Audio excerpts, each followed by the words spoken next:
Good afternoon. I'm Ron Moore of Moore Gallery in Hamilton's Hess Village. And we're in our gallery this afternoon to spend a half an hour with one of Canada's most important painters, Ron Bloore. I think you'll find the interview very interesting. Ron Bloore has traveled and taught art and has had a very interesting career. And this is Ronald Bloore beside me. We'll spend a half an hour and talk to him about his career as a Canadian artist. Okay, what I'd like to do, Ron, is I'd like to spend some time talking about your life. And of course, I know you were born in Brampton in 1925. You tell me that at the young age of 4.5 years old, you were already thinking about being an artist. And maybe let's just spend a little time talking about your schooling and the early years. Good Lord, yes, it's about 4.5. Yes, I do remember exactly why I thought I'd become an artist. I was doing some drawing in a kitchen table. I remember I was facing south, and the Canada Bread man came to the door. They used to have Canada Bread men coming around the door, horse and cart and that sort of thing. Is that right? And I was drawing away, and the Canada Bread man said to my mother, is he going to be an artist? She said, oh, no, it's no money in that. By God, that convinced me I was going to be an artist. I mean, that helped me very nicely along the way. Yeah. But there wasn't much. I didn't even know what it was. I'd never seen a painting in my life. What a 4.5-year-old kid has in a small town like Brampton. But somehow or other, it was in my head that people did do paintings, works of art. I probably didn't see anything decent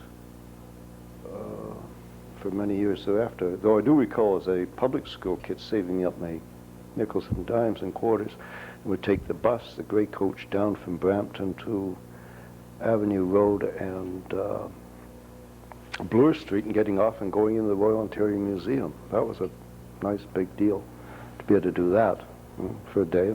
Also got me out of the house for the day, with my parents for the day. So you were interested at a real early age, and really your parents weren't the driving force behind it. It was just something that you really wanted to do. There would be a driving force in the negative sense. That is, that very peculiar things would happen. They knew that there were art lessons being given at the Art Gallery of Toronto, as it was known as then. I remember they took me down one Saturday to see about it, and I thought, this is very nice. And nothing ever happened about the whole thing. Maybe my father felt it was a bit much to drive down to Toronto, the 30s, every Saturday, so I could take some art lessons. Maybe, I don't know. I remember they took me in one time to buy some oil paints. My God, I can still remember the first oil painting I ever did. Jeez, terrible. I mean, but it was I didn't know. It was a beginning. But I didn't know. And how do you know about these things? I mean, that's, for me, sometimes if I think back, I don't like the bother wasting my time thinking back. How does one decide what one's going to do sometime or other without any direct experience with material? Except I'll say this much, the high school, Brampton High School I went to, was filled up with a bunch of paintings from floor to ceiling. You couldn't have stuff like that in high school anymore. There was the Perkins Bull collection. You had big paintings by George Reed and George Thompson, the brother of Tom Thompson. I mean, Perkins Bull really collected the world's worst. But nevertheless, there were paintings everywhere in that high school, on the corridors. And so in high school, I was well aware that paintings came in great, big, nice gilt frames, and there were marvelous things could be taking place with them. That was possibly a fairly good influence. That was the early start. And then you left high school. To get out of high school, I joined the Royal Canadian Air Force. Right. The only way I could get out. I mean, you couldn't die for your country without your grade 13, So that's how I got out. I was another guy and we fought out to be bottom of the class. I failed. I came in second from the bottom of the class.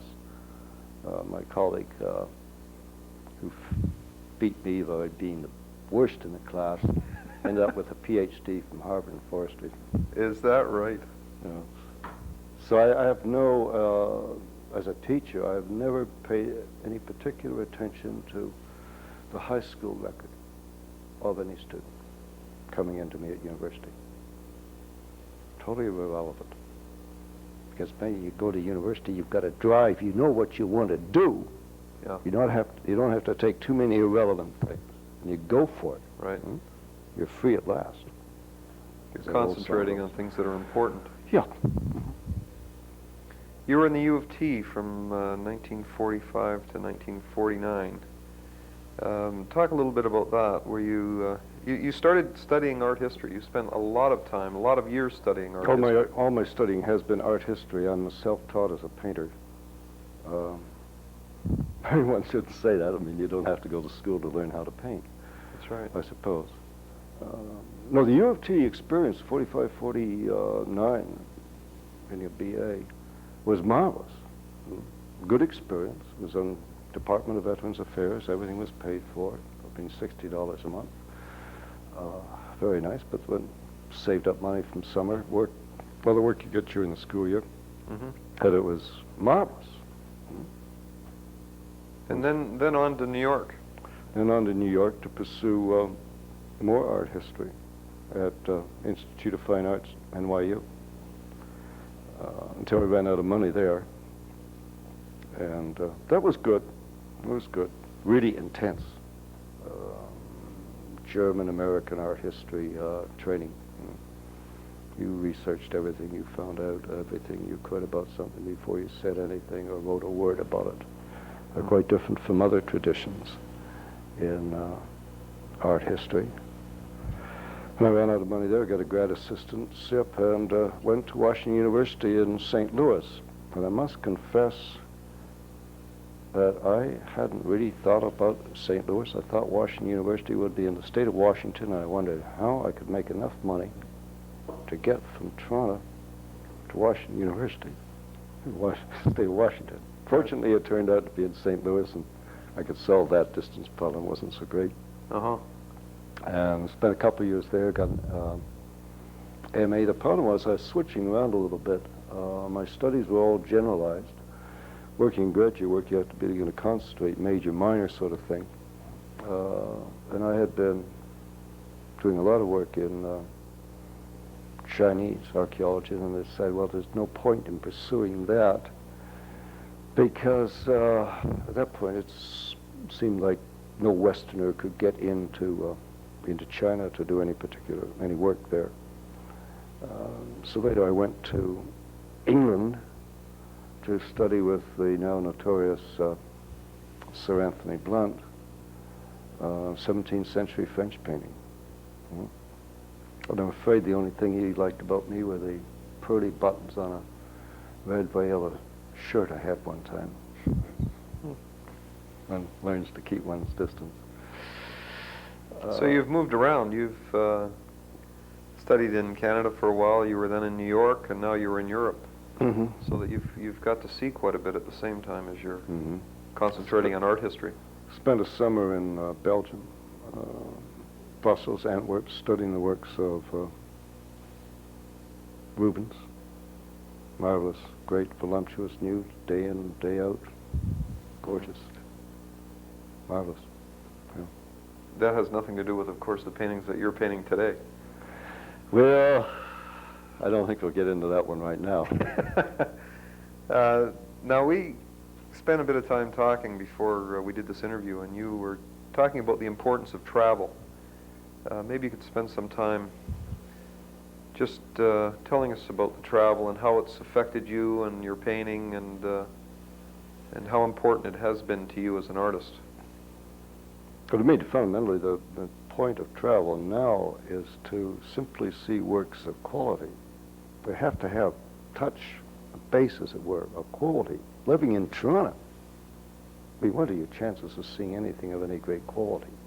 I mean, world-class quality, to use a terrible expression. I'll have to go to Chartres Cathedral. It took me a long time to understand Hagia Sophia in Istanbul. It's marvelous there. I had a hotel in the old city, Istanbul, and every time I went for a pee in that broken-down hotel, I was looking out over the rooftops, and there I could see Hagia Sophia. And finally it dawned on me one day what was so really great about it. Other times I've been off to Iran and just places, obvious places like Persepolis, Behestan, Hamadan, Dag Hammadi in Egypt, and also in Iran to see what truly is the most beautiful, was at least the most beautiful city in the world, I think, the 17th century city of Isfahan. Now I know the Iraqis sent some missiles there. I hope they missed or fell short or something. It was an absolutely gorgeous city. I got up in the morning early, and my wife would still be getting up, and I'd go and sort of case the place. It's a relatively small oasis city. And I got back and say, remember what you saw yesterday? It's a pile of garbage. Wait till you see what I got to show you today. For a whole week went on like this. And one morning I went out and found a great pool, reflecting pool, green Duncan, kids splashing around it. Oh, there was a very small mosque on the opposite side of this pool. I went into it. It was rather interesting. It's a very small, irregular entrance into it. When I came back to see my wife a little later, I said, I've been in the heart of God. And that's what we'll see today. Yeah, the travel's important. Somewhere in the 60s, 61, 62s, I don't know, something like that. I was off in a Canada Council Senior Arts Fellowship to paint in Greece. The inevitable thing. Canadians paint. Go to Greece to paint or write poetry or be themselves like Irving Layton. And it gets cold in Greece in the wintertime. I'm absolutely convinced the Tourist Bureau of Greece does not allow photographs of snow on the Parthenon. I mean, it's just would be counterproductive. I'm up in the northern island of Lesbos, on the little island of, or the island of Lesbos, on a little town, Molivos, Methina, on the north side of Lesbos, also called Mytilene. You notice how you got the ancient modern names for everything. And my God, one day I looked and in January, and the snow was coming down the mountain behind. And I got halfway down, I said to my then wife, I said, well, that's it, we're going to Egypt. I won't see any more snow. So we went down to Egypt via the Piraeus. Now you think the Mediterranean's nice, right? We tried deck class in middle of January between Piraeus and Alexandria. The water is like this, and the temperature is way down there. And my God, but the second you get off the boat in Alexandria, everything is warm and dynamic and alive, and you understand for the first time what population explosion is like. So for 5 weeks there, essentially traveled around Egypt with a wife and a 6, 7-year-old boy by hitchhiking, which is not the easiest way, but if you want to get from point A to point B, and you don't have any money, you get out. That's the way to do it. Hitchhike. That's the way to do it. I've hitchhiked, what the heck. I've hitchhiked in France, in Egypt, in Greece, in Turkey, in Canada. Even in America, I have. Yeah. And that was really important, the Egyptian experience. My God, 2,500 years, and it was quality all the way. Yeah. Above ground, below ground. I was so, I don't want to use the word moved, but okay, I was so moved by that experience, so exhilarated, so enthralled, so challenged by it. I went back to Greece, destroyed everything I'd done. It took me 3 days. You want to believe how long it takes paper to burn? Yeah. 3 days burning up all the drawings I'd done up to that particular point, getting into whatever canvases I ruined. And when I got back to Canada, I just carried on, destroying everything I could get my hands on that I'd done. But I kept painting at the same time when I got back to Canada. There was no break, no continuity. All new ideas, though. Not all that radically different, no. No? No. Well, you must have thought... But I mean, it's sort of a purge. You must have thought there was something from the past that wasn't inspirational, and obviously the new stuff was going to be greater than the old stuff. That's why you were destroying So it. I don't make value judgments like that. No. No. Anyways, let's move along. And of course, now you're back in Canada, and you became the director of the Norman Mackenzie Gallery in Regina. No, I had a year before that. Oh, yeah, that's when right. I was at the U of T, the worst year I ever Worst spent year. in my life. Mhm. Absolutely the worst year. Overworked and underpaid. When no man on the totem pole, no respect, no nothing. Just terrible. So you were glad to have that year finished. I know Boy. that you were painting quite a bit at that time. You were producing. It was in that worst year of my life, where I got paid something like $4,000 a year, that I started to paint, and I can still recall doing a painting. I was like going through the sound barrier, I suppose, for a pilot for the first time. I knew that I could paint for eternity in a non-figurative style, something that all made sense to me. And I must confess, I've been painting non-figuratively since then, steadily. Yeah. And of course, the interesting point in regard to your non-figurative paintings is that your reputation has been built totally in painting white paintings, which have been changing, and they've been tremendous over the years. Now, let's spend some time talking about Regina, and of course, the Regina 5. This, I think your period as the director of the Norman Mackenzie Gallery was, I think, probably important to you, and also your association with the painters in Regina. Can you spend some time and talk about that? So Regina was a fantastic experience for the few years I was out there as a director of a gallery. Well, I left Toronto because obviously I didn't like the place. Regina offered me $500 more a year, but I had never ever thought about directing a gallery. I'd never even made up a household budget, let alone a gallery budget, a public gallery budget. But it got me out. When I left U of T, I remember, I think it was Professor Stevens Vickers said to me, well, why are you going to Regina? There's nothing there. And I said, well, that's a good reason to go there. I didn't realize to what extent there was absolutely nothing there. I mean, Regina is this most unfortunate interruption of prairie space. But you can do a lot of things in a situation like that. Coming in at that point as a non-figurative artist, the other painters out there were highly suspicious of me. Everybody's suspicious of somebody coming in from Toronto to a place like Regina to take over a job of some importance, apparently within the community. The other painters there were, I think, what Barnett Newman one time called half-ass Midwestern abstractionists. But gradually, several of the painters there became interested in non-figurative art, and I began to bring in a fair number of shows relative to that kind of thing. For example, gave Guido Molinari a first one-man exhibition. It's the first, in a public gallery, the first person to give, but on a figurative side, the Calgarian artist at that point, Maxwell Bates, an exhibition. I was the first person to give Ernest Lindner from Saskatoon in a public gallery, an exhibition. The first person, I think, in a public gallery to show works by Greg Kernell and Jack Chambers of London, Ontario. So on. So as a gallery director in terms of exhibitions that originated, I'm rather proud of that kind of activity, which is certainly better than showing just what could be produced locally.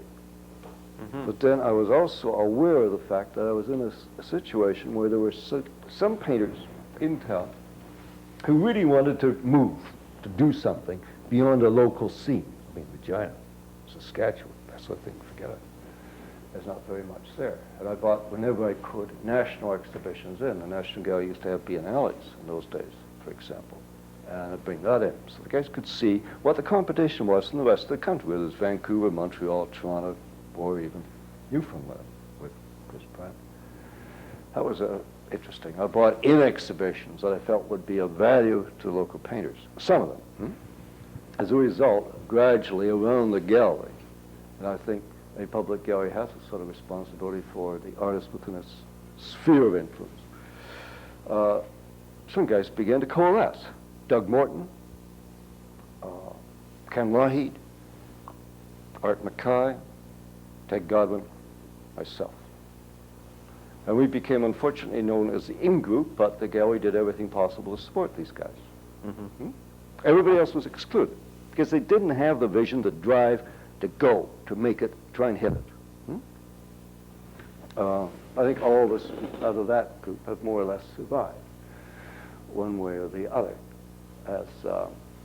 as painters in this country, and the others haven't. So I felt that was a very, very important thing. And one year, with a total arrogance I had as a new gallery director, I invited the Canadian Museums Association to have its annual meeting in Regina. I didn't know what that meant. But nevertheless, okay, guys. And when I announced they could all come, they were so happy, and they all praised me, thank you very much. I didn't realize it's because they didn't want to have to do it. They don't have the annual meeting. But I decided to put on an exhibition of these painters, plus an architect, Cliff Weens from Regina, plus a sculptor, Wolf from Neeson, for that particular show. Now, I was told externally, that's outside of my institution, you can't do it, Bloore, you'll ruin yourself as a gallery director if you put on an exhibition of local talent. I said, well, I've made my commitment, on it goes. I was told my boss, the dean, Riddell, at the time, said, Bloore, you can't do it. You've got to open it up, you've got to include other people. You can't do it. I said, I've made my commitment, that's it.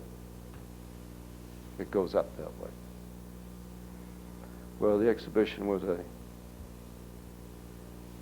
success, and then the local boys can recognize themselves. This is all I was doing. Right. And so the National Gallery picked up a variation on it. They wouldn't include an architect, because architecture wasn't art in those days for the National Gallery. And they wouldn't use a sculptor, and I agreed. I didn't want him to go on because Wolf and Neeson's contribution was not very good. It was bad, inexcusable. But the National Gallery made up this exhibition called Five Painters from Regina. And ever since then, we've been burdened with the term of the Regina Five. We tend to paint by numbers in Canada. Painters 11, group of 7, Regina 5. One guy in Toronto even announced himself as a group of 1. I was a little worried about that one. So it was good. And that was the first time, I think, that the National Gallery ever put on an exhibition of a group of painters, living artists. Well, it's good from the standpoint of recognition. Yeah. I mean, you can't ignore the fact that it's good to, as an artist especially, to get that sort of recognition and to be supported, you know, a group of Canadian painters. And I think that it's been important for a lot of artists in Canada. The aspect of showing as a group. Yeah. Painters 11, they did exactly the same. They formed as a group so that they could get some attention. But we only had one exhibition outside the one in Regina. Yeah, No group of painters in this country got more mileage out of one exhibition than we did. that's true. You know, it's really is.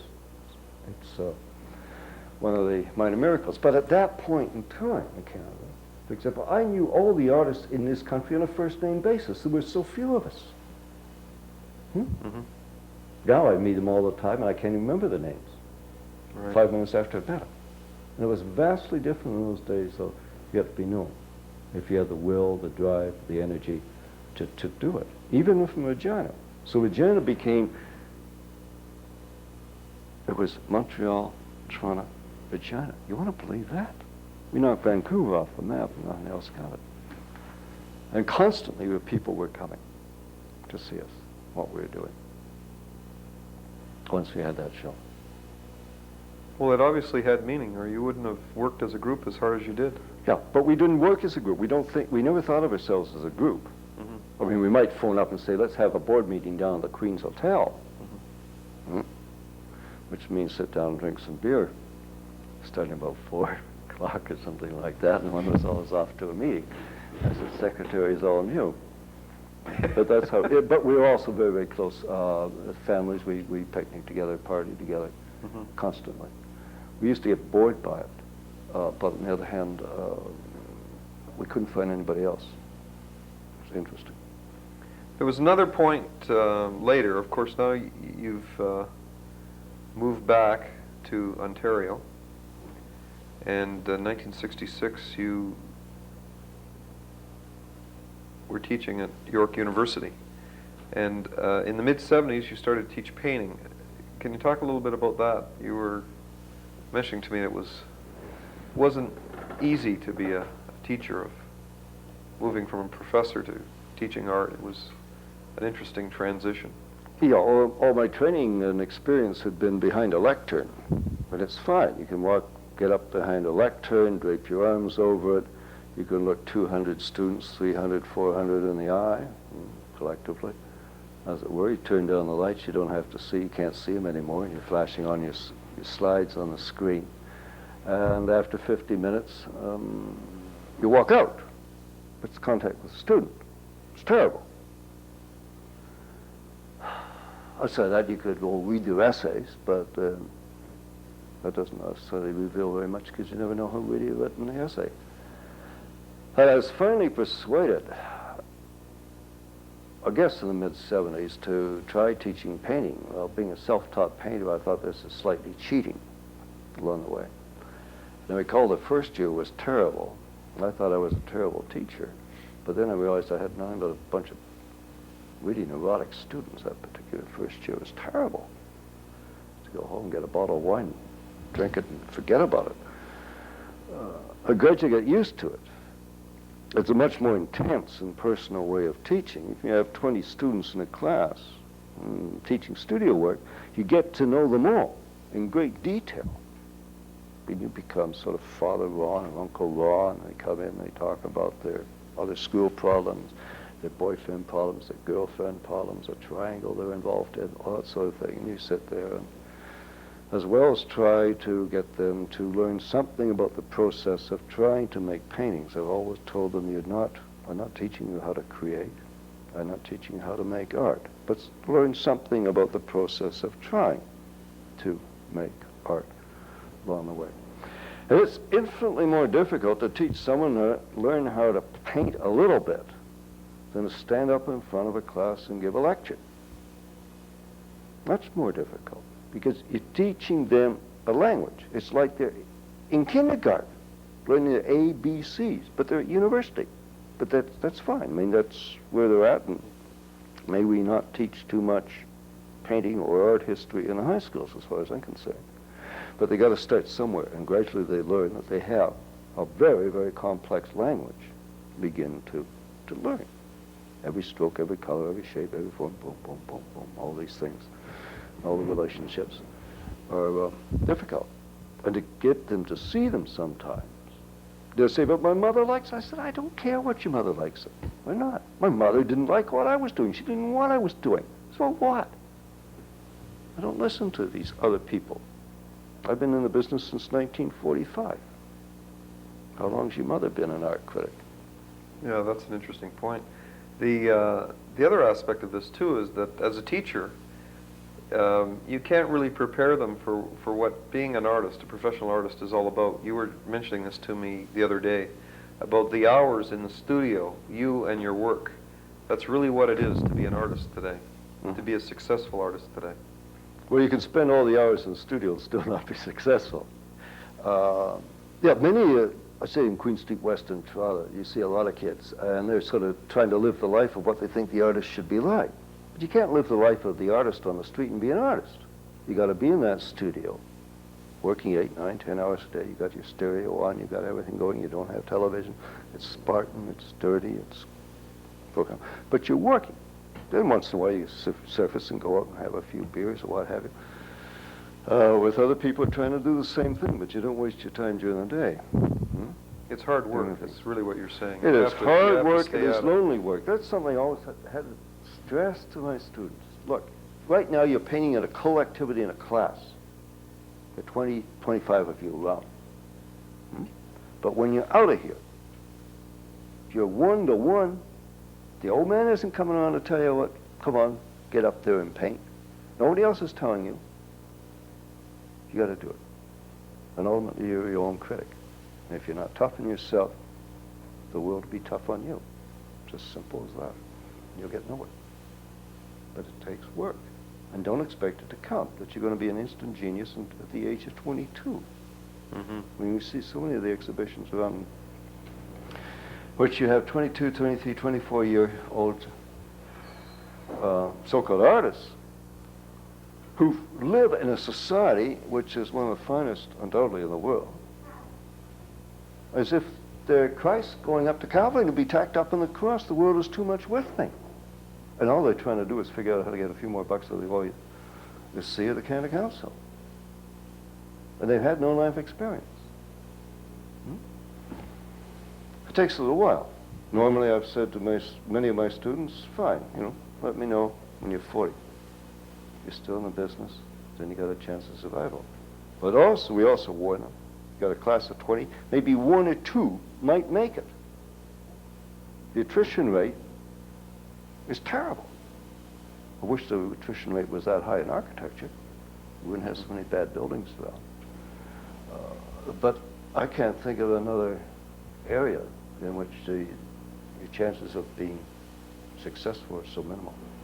And I'd like to take this opportunity to thank Ron Bloore for coming to Hamilton, giving us this wonderful exhibition, and we'd also like to thank you for watching the interview. Thanks very much.